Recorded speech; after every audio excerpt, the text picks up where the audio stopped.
Shalom. First and foremost, I want to give all praises, honor, and glory to Yahweh, Bahasham, Yahweh Shai, Bahasham, Recha Kodash. Double honors to the elders and the apostles of Great Millstone, and peace and blessings to the elect. And today we're going to go into the book of Exodus, the 12th chapter, the night of the Passover. And the Lord Yahweh spake unto Moses and Aaron in the land of Egypt, saying, This month shall be unto you the beginning of months. It shall be the first month of the year to you. So that very month that they were in, which the first Passover, you could say that they had, was the Lord said this would be counted to you as your first month.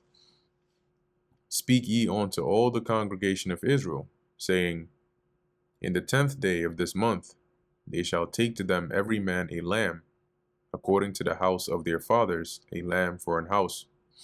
So each household would take a lamb, one lamb per household, according to the house of their fathers, on the 10th day, that is.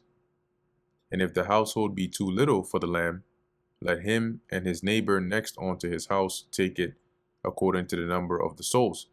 So if there are too few people in the house for that lamb, then they would share with the neighbor,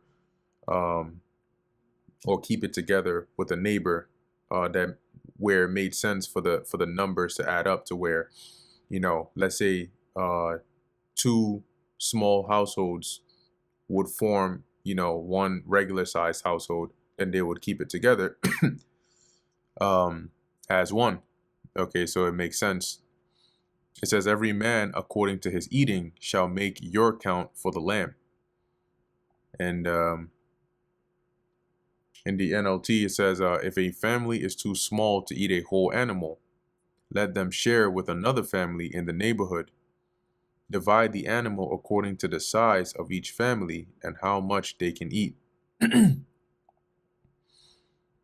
Your lamb shall be without blemish. So the lamb that you separate out on the 10th day has to be without blemish, meaning it can't have defects, it can't be maimed, it has to be a well, good, healthy lamb. A male of the first year. So it has to be a male lamb, and it has to be of the first year, 1 year old. Ye shall take it out from the sheep or from the goats. So you could use a lamb or you could use a goat, or in this case, it would be I guess it would be considered a kid still. And ye shall keep it until the 14th day of the same month. So on the 10th day, you would take the lamb, you separate it, and then you would keep it, obviously feed it, take care of it until the 14th day. And the whole assembly of the congregation of Israel shall kill it in the evening. So now it wasn't one lamb for the whole assembly, but everybody would basically slay their lamb in the evening. And they shall take of the blood and strike it on the two side posts. And what this looks like is, let me see, Exodus 12:7. Maybe we can get imagery here. All right, there we go. So when you have a door, right, you have the top, which is, the scriptures call it, right, the lintel, and then you have the side posts, which are here.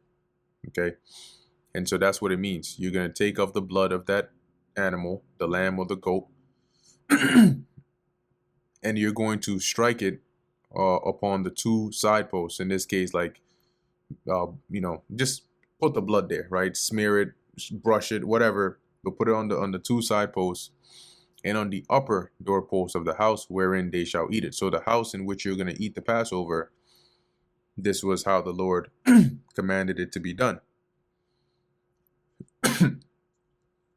And they shall eat the flesh in that night, roast with fire and unleavened bread, and with bitter herbs they shall eat it. So that would be basically what they would eat that night, right? You would have the lamb, which was to be roasted, along with unleavened bread and bitter herbs. Eat of it raw. Whoa.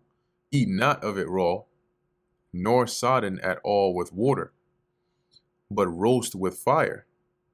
What that means is the lamb, the way it's supposed to be prepared, right? Number one, you're not supposed to eat it raw. You're not supposed to be eating any raw meat.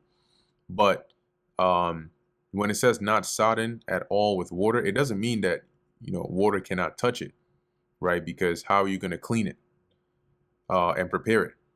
What it means here is the actual method of cooking the lamb. You're not supposed to cook it. Okay, when it says sodden, it's like to boil. So that you're not making lamb stew, right? You're not supposed to cook the lamb, but you're supposed to roast it. His head with his legs and with the pertinence thereof. So that's basically the whole lamb, right? The legs, the insides, all of that. And ye shall let nothing of it remain until the morning. And I mention that because when you actually go into the word pertinence, it says, right, the inward part, the entrails, right, of sacrificed animals, and that entrails are their insides. So let's type that in here, entrails. A person or animal's intestines or internal organs, especially when removed or exposed. All right, continuing on. Verse 10, and ye shall let nothing of it remain until the morning, and that which remaineth of it until the morning ye shall burn with fire. So basically, you gotta eat it. You gotta eat the lamb. But if any part remains, you're supposed to burn it. So this isn't like oh, let me just have like it tasted good, so I'm gonna save some for the next day. No, if you want to prepare lamb on your old time, you go ahead. But as part of the Passover ritual, you cannot, or ordinance, this is how it was supposed to be kept. And thus shall ye eat it, with your loins girded, your shoes on your feet, and your staff in your hand. And ye shall eat it in haste. It is the Lord Yahweh's Passover. So when eating it, it's not, let me just, take little bites to savor it. It's supposed to be eaten in haste. Haste is meaning, fast. Like if somebody's really, really, really hungry, and then you put food in front of them, and you just leave them by themselves, you see what it looks like to eat in haste. For I will pass through the land of Egypt this night, and will smite all the firstborn in the land of Egypt, both man and beast, and against all the gods of Egypt, i.e. their idols, I will execute judgment. I am the Lord Yahweh. And the blood shall be to you for a token upon the houses where ye are. And when I see the blood, I will pass over you. So that blood would symbolize, okay, this household will not be touched. And the plague shall not be upon you to destroy you when I smite the land of Egypt. And this day shall be unto you for a memorial. So you're supposed to remember it. And ye shall keep it a feast unto the Lord Yahweh throughout your generations. Now, when it says a feast here, it doesn't mean that the Passover is like a party. It says a feast because it involves eating, right? You're basically eating a meal, right? Which is the Passover, as part of this holy day. Okay, but it's still a solemn assembly. So it's a serious gathering. Ye shall keep it a feast by an ordinance forever. So this is basically something to be remembered and kept as a law recurringly. 7 days shall ye eat unleavened bread. Even the first day ye shall put away leaven out of your houses. So the the unleavened bread is, it doesn't have the agents in it that would make it leaven, right? And so, as it says, 7 days. So from the night of the Passover for the next, 7 days, you're supposed to eat unleavened bread. Even the first day. So the first day you would remove all leaven out of your houses so that you wouldn't end up eating any leaven. Definitely not to be tempted to eat it or by accident. Now, in the ancient world, the leaven was typically, you would have the leavening agent, right? Like yeast or whatever. And you would use that to bake your bread or make your cake or whatnot. Okay. And sometimes what they would do is they would take a piece of leavened dough and then mix it in with unleavened dough, and then it would leaven the whole lump. That's why the Lord said a little leaven leaveneth the whole lump, because if you leave it long enough, it would permeate throughout. It says, "For whosoever eateth leavened bread from the first day until the seventh day, that soul shall be cut off from Israel." So they will basically be ousted, cast out from the congregation. And in the first day, because sometimes, like the scriptures use cut, like the word cut off in a different sense, right? Sometimes it means like you got to put them to death, right? They'll actually be like cut off from the earth, meaning they'll be taken out of the earth. And sometimes it means like they will be casted out from the congregation. And in the first day there shall be an holy convocation, and in the seventh day there shall be an holy convocation unto you. And a convocation here, I believe it goes into like a gathering or an assembling. Makorah, yep. Convocation, a sacred assembly, a calling together. So that's why it's not a party, okay? It's a serious assembly. That'll be on the first day, right, the Passover, and the seventh day, the last day of the Feast of Unleavened Bread. No manner of work shall be done in them. So kind of like a Sabbath, right? You wouldn't do any manner of work except save that which every man must eat, in terms of the preparation of your food. That only may be done of you. And ye shall observe the Feast of Unleavened Bread, for in this selfsame day have I brought your armies out of the land of Egypt.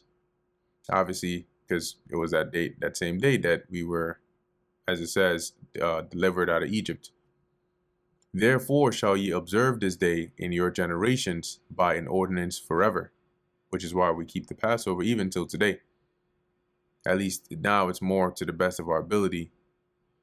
In the first month, on the 14th day of the month at even, ye shall eat unleavened bread until the 21st day of the month at even. Okay, and that's 7 days from the 14th day at even, which begins the 15th day. But from the 14th day at even to the 21st day at even, I believe that's 7 days. So 14th to 15th, that's 1, 15th to 16th, that's 2, and go on away until you get to that 20th to the 21st. So it says here, 7 days shall there be no leaven found in your houses. For whosoever eateth that which is leavened, even that soul shall be cut off from the congregation of Israel, whether he be a stranger or born in the land. Now, when you go into the word stranger here, because dealing in this chapter, there are a couple of uses of the word stranger, and it's important to understand the context of it. So here the word is gar, right, which here it says a sojourner, a temporary inhabitant, a newcomer lacking inherited rights. This would be an Israelite. Okay, a heathen does not have inherited rights in the land, but an Israelite, even if they weren't born in the land, would still be a part of the commonwealth of Israel. It says foreigners in Israel, right, though conceded rights. So when you go back to Exodus, and that's why it mentions these two here, because you only, like, Israel can keep the Passover, right? But the Lord makes a distinction because this isn't a ritual or a holy day for the nations. So it says here, whether he be a stranger, so whether this is an Israelite that is sojourning in the land but wasn't born in the land, or is an Israelite that was born in the land, regardless of of which one they fall under, this same rule or law would apply. Ye shall eat nothing leavened in all your habitations. Shall ye eat unleavened bread. So not only are you supposed to stay away from leaven for those 7 days, you are supposed to also eat unleavened bread. Then Moses called for all the elders of Israel and said unto them, Draw out and take you a lamb according to your families, and kill the Passover. So he instructed them. They went and did as they were told, selected their lambs, and killed the Passover. And ye shall take a bunch of hyssop. A bunch is like a bundle of hyssop, which is a plant, and dip it in the blood that is in the basin. So when you slay the lamb, the blood would be gathered into, as it says, a basin here. You would dip the hyssop in there, and then, as it says, and strike the lintel and the two side posts with the blood that is in the basin. So like I showed before, the top part of the door and then the right and left side of it, you would basically brush with the hyssop the blood on those sides. And none of you shall go out at the door of his house until the morning. Because remember, the Passover started that night. And then you would we would keep it all throughout that night. You would have to stay in the house until the morning. Verse 23, for the Lord Yahweh will pass through to smite the Egyptians, and when he seeth the blood upon the lintel and on the two side posts, the Lord will pass over the door, hence it's called a Passover, and will not suffer the destroyer to come in onto your houses to smite you. And the destroyer here is referring to Yahushai. How do we know that? Well, let's go to the book of which Yahushai is the Messiah. But it's in Wisdom of Solomon. Let me see. Let's just look up Almighty Word. Yeah, Wisdom of Solomon, chapter 18. And I'll start at verse 14. And this is dealing with Egypt. It says, for while all things were in quite quiet silence, and the night was in the midst of her swift course. So this was the night of the Passover. Thine almighty word, who is the word of the Lord, Yahushai. That tells you that even in John, I believe the first chapter. Thine almighty word leaped down from heaven out of thy royal throne, as a fierce man of war into the midst of the land of destruction, which was Egypt, and brought thine unfeigned commandment as a sharp sword. So that commandment was for him to destroy all the firstborns. And standing up filled all things with death, and it touched the heaven, but it stood upon the earth. And what that means is that judgment was within that region or that area. It was filled with this death. All right, because this was that death angel, or the destroyer. And as you keep on reading, it'll go into the other things that happened to the Egyptians. And I think even maybe in the first, in the 17th chapter, in the first verse, it also gives you context. 17th chapter and the 18th chapter. So if you want more context, you can read those two chapters in the book of Wisdom of Solomon. Cool. So this is why the blood had to be put upon the doorposts. Verse 24, and ye shall observe this thing for an ordinance to thee and to thy sons forever. So the Passover, that is, would be something to be remembered and kept and honored for throughout our generations. And it shall come to pass when ye be come into the land which the Lord Yahweh will give you, which is as according as he hath promised, then ye shall keep this service. So it's called the promised land because it was the land that was promised to the descendants of Abraham, Isaac, and Jacob, i.e. the land of Canaan. So Moses is saying here, when the Lord finally brings you into that land, you're supposed to continue to keep this service of the Passover. And it shall come to pass when your children shall say unto you, what mean ye by this service? So when your descendants ask you, why do we do this, right? What's the significance behind this? Then ye shall say, it is the sacrifice of the Lord Yahweh's Passover, who passed over the houses of the children of Israel in Egypt when he smote the Egyptians and delivered our houses. And the people bowed the head and worshipped. So you basically tell them that we do this in honor of the sacrifice of the Lord, right? The Passover, where the Lord slew the firstborn of all the Egyptians, but spared Israel. And the children of Israel went away and did as the Lord Yahweh had commanded Moses and Aaron, so did they. And it came to pass that at midnight the Lord Yahweh smote all the firstborn in the land of Egypt, from the firstborn of Pharaoh that sat on his throne, unto the firstborn of the captive that was in the dungeon, and all the firstborn of cattle. So at this point, they were all, remember in Wisdom of Solomon, it mentioned, it says, well, and and that the night was in the midst, okay, of her swift course. And that's why I mentioned here that at midnight, the Lord smote their firstborns. This is from the humans, the cattle, even as it says, the captive that was in the dungeon, they all got cooked. And Pharaoh rose up in the night, he and all his servants and all the Egyptians, and there was a great cry in Egypt, for there was not a house where there was not one dead. So you can imagine the sound of that lamentation. And he called for Moses and Aaron by night, and said, Rise up, and get you forth from among my people, both ye and the children of Israel, and go, serve the Lord Yahweh as ye have said. And take your flocks and your herds as ye have said, and be gone, and bless me also. So get basically leave, get out of here. You know, but also leave a blessing for me, because clearly the God you serve is alive.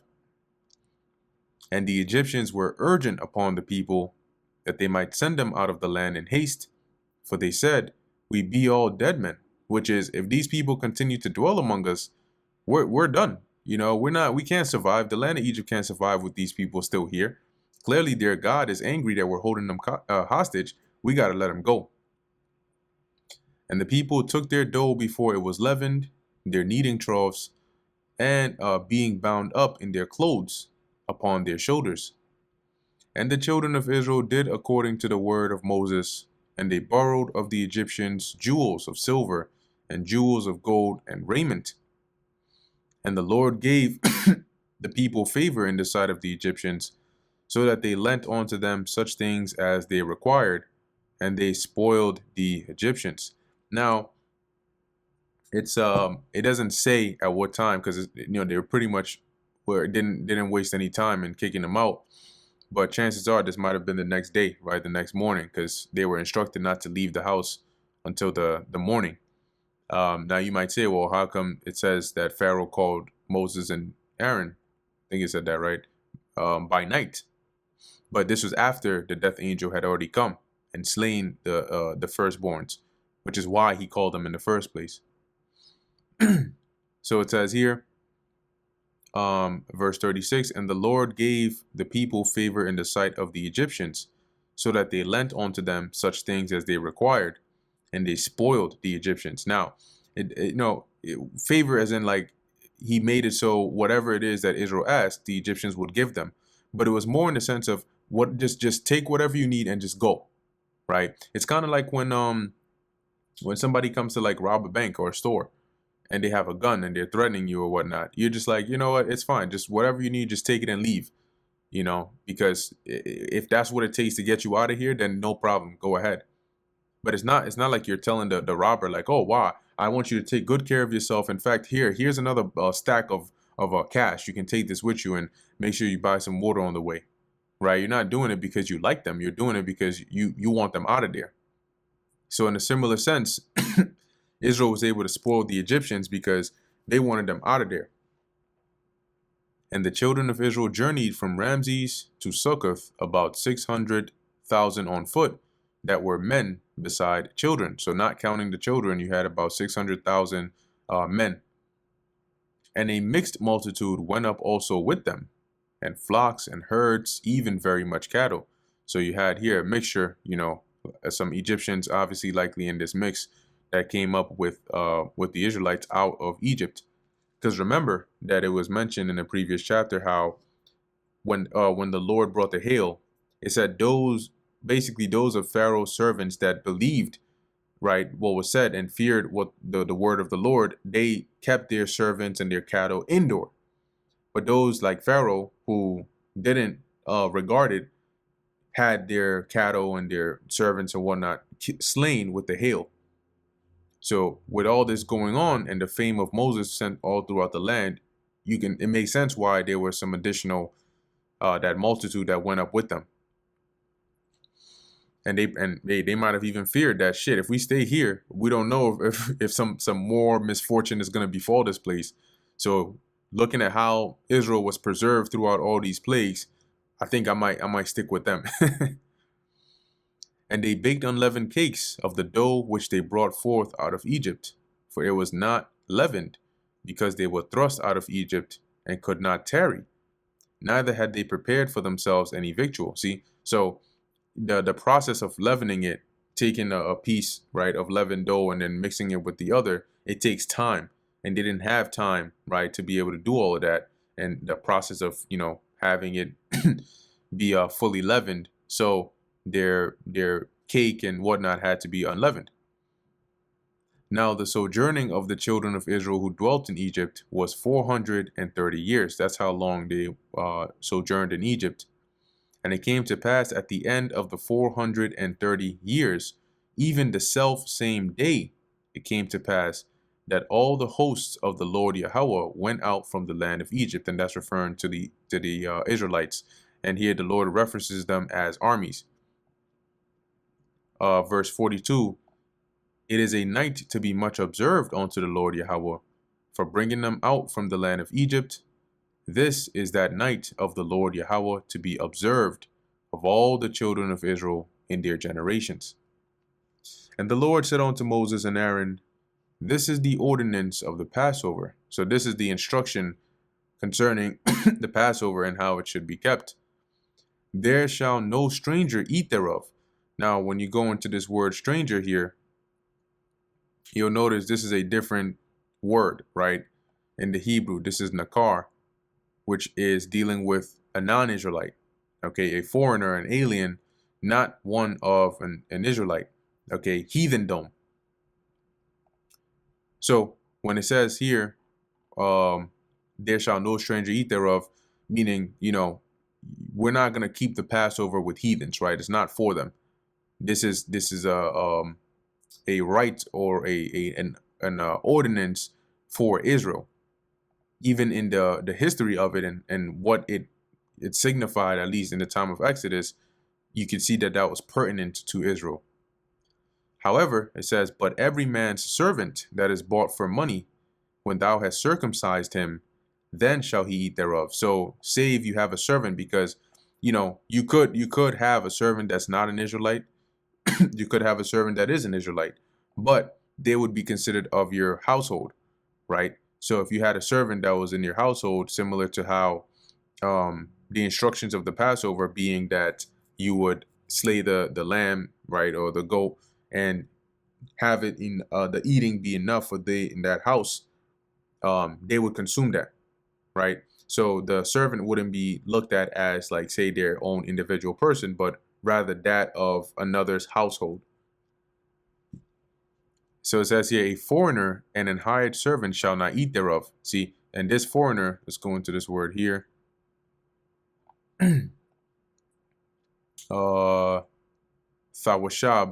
a sojourner or foreigner. So one that is just temporarily, say, passing through the land, or an hired servant who is not of the household, right? He's just one that is, say, doing temporary work. They're not going to eat thereof, right? If they were a heathen, okay, because they're not considered as part of your household. They're just working for you, and it's temporary. In one house shall it be eaten. Thou shalt not carry forth aught of the flesh abroad out of the house. Neither shall ye break a bone thereof. So you weren't supposed to, I got a little over here. Let me take some over to Sally's house over there. No, that's why you sort that out before the Passover, right? Who's going to be with who? Is it enough for this house? Should this house join with this one and keep it together? And also, you weren't supposed to break the bones.